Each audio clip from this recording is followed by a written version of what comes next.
Σήμερα θα ασχοληθούμε με μερικά πειράματα φασματογραφίας και φασματοσκοπίας. Αρχικά το φάσμα είναι κατανομή της ηλεκτρομαγνητικής ακτινοβολίας ανάλογα με το μήκος κύματος και τη συχνότητά της.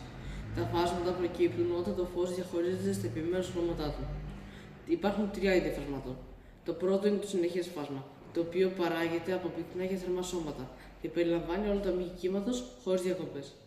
Το δεύτερο είναι το γραμμικό φάσμα εκπομπής, το οποίο παράγεται από ωραία και θερμά αέρια. Περιλαμβάνει φωτεινές γραμμές σε συγκεκριμένα μήκη κύματος, χαρακτηριστικά του κάθε στοιχείου. Το τρίτο είναι το γραμμικό φάσμα απορρόφησης, το οποίο προκύπτει όταν το ηλεκτρικό φως περνάει από ένα ψυχρό σώμα. Εμφανίζονται σκοτεινές γραμμές στα μήκη κύματος που απορροφώνται. Κάθε σκοτεινή γραμμή αντιστοιχεί σε ένα συγκεκριμένο στοιχείο. Τέλος, θα μιλήσουμε για τους φασματογράφους. Οι φασματογράφοι είναι τα όργανα που διαχωρίζουν και καταγράφουν το φάσμα της ακτινοβολίας.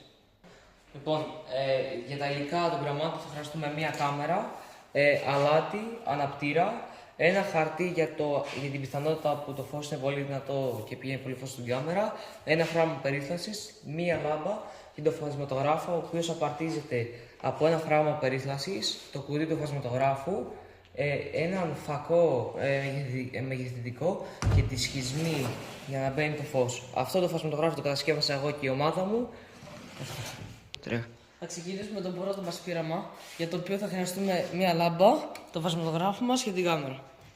Αρχικά ανοίγουμε τη λάμπα και την τοποθετούμε στη σχισμή. Μετά μπορούμε να δούμε το συνεχές φάσμα που εμφανίζεται στην οθόνη της κάμερας.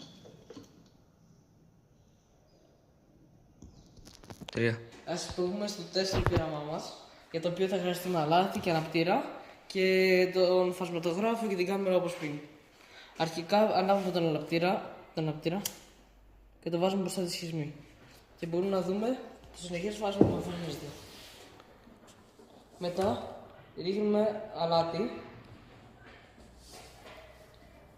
και μπορούμε να δούμε την πορτοκαλί γραμμή η οποία εμφανίζεται πάνω στο φάσμα, η οποία αντιστοιχεί στον νάτριο. Το πείραμα ήταν λίγο δύσκολο να δείξουμε τη διαδικασία του, οπότε θα σας το εξηγήσουμε συνοπτικά και θα σας πούμε τα αποτελέσματά μας. Αρχικά πήραμε το φασματογράφο μας και βάλαμε το χαρτί από μπροστά ώστε να μην υπάρχει πολύ φως που βγαίνει πάνω στην κάμερα. Μετά είδαμε το γραμμικό φάσμα απορρόφησης του ήλιου. Όπως μπορούμε να δούμε εδώ πέρα, αυτό είναι το φάσμα που μπορέσαμε να δούμε. Και μπορούμε να δούμε τις μαύρες γραμμές οι οποίες εμφανίζονται πάνω στο φάσμα. Λοιπόν, στο πρώτο πείραμα μπορέσαμε να δούμε το συνεχές φάσμα της λάμπας. Στο δεύτερο πείραμα είδαμε το γραμμικό φάσμα εκπομπής του νατρίου και στο τρίτο πείραμα είδαμε το γραμμικό φάσμα απορρόφησης του ήλιου.